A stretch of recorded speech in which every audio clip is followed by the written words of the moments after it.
Le dernier des signes rapportés dans l'évangile de Saint Jean chapitre 11 est la résurrection de Lazare. Il est introduit par un discours et par un dialogue. Deux sœurs, Marthe et Marie, préviennent Jésus que son ami est malade. Après quelques hésitations, il se dirige vers Béthanie. Marthe vient à sa rencontre. « Seigneur, lui dit-elle, si tu avais été là, mon frère ne serait pas mort. Mais je le sais, tout ce que tu demanderas à Dieu, il te l'accordera. » Insensiblement, Jésus infléchit le cours de la conversation pour en arriver à une question essentielle.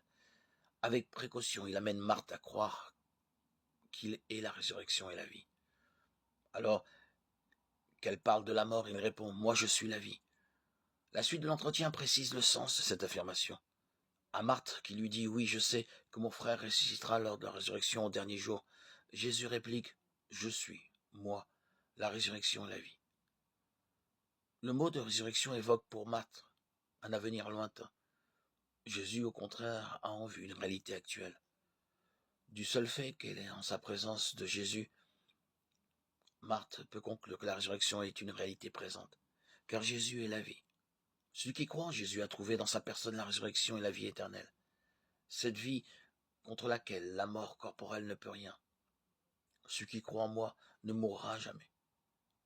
C'est maintenant, sans plus attendre, que la vie éternelle fait irruption en l'homme. C'est maintenant qu'elle lui est donnée. Par là, reste sauve la vérité de la résurrection au-delà de la mort. On peut dire tout à la fois, d'une part, qu'il y aura dans l'avenir une résurrection, et d'autre part, que la résurrection est déjà présente quand on entend la parole de Jésus et que l'on croit. Posséder ou perdre par la mort physique, la vie d'ici-bas matérielle et périssable est secondaire par rapport à la perte ou à la possession de la vie divine qui, elle, ne passe pas.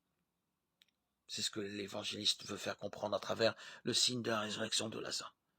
Le sens décisif de l'événement est exprimé par la question posée à Marthe par Jésus et qu'il nous pose à nous-mêmes. Crois-tu cela? Dans ce contexte, la prière de Jésus dans Jean 11, 42 a une importance particulière.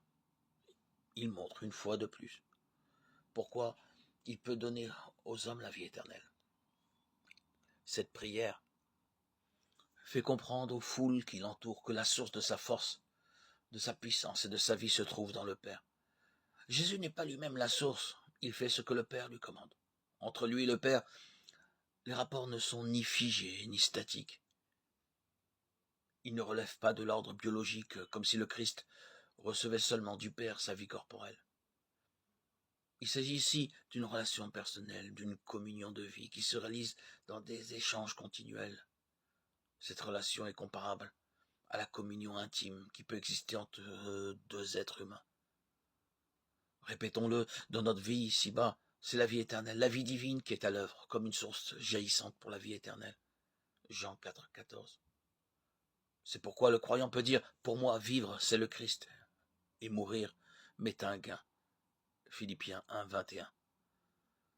Le récit de la résurrection de Lazare veut nous montrer et nous prouver que Jésus est vraiment celui qui nous apporte le salut. Il nous invite à prendre parti, à assumer avec résolution nos responsabilités vis-à-vis de Dieu et de nous-mêmes. Il veut encore nous donner un autre enseignement. Le Christ Jésus est capable d'aider l'homme lorsque celui-ci arrive au terme de sa vie et que c'en est fini de ses activités, de ses espoirs, de ses aspirations, de ses luttes, et même lorsqu'il touche au fond du désespoir. Quand l'homme est réduit à l'impuissance, quand la perspective inéluctable de la mort le paralyse, quand aucune consolation humaine n'est plus possible, quand les bonnes paroles ne sont plus de mise, quand les masques tombent, quand rien ne semble plus avoir de sens, ni l'amour, ni le bien, ni les soucis que l'on s'est fait, ni la peine que l'on s'est donnée, ni la souffrance, ni le malheur. Alors, Jésus est là pour nous arracher à notre misère et nous apporter le salut. Il se tient à nos côtés et il fait toutes choses nouvelles. Vois, je fais toutes choses nouvelles. Apocalypse 21, 3. Mais à nous, comme à Marthe, il pose la question. Crois-tu cela?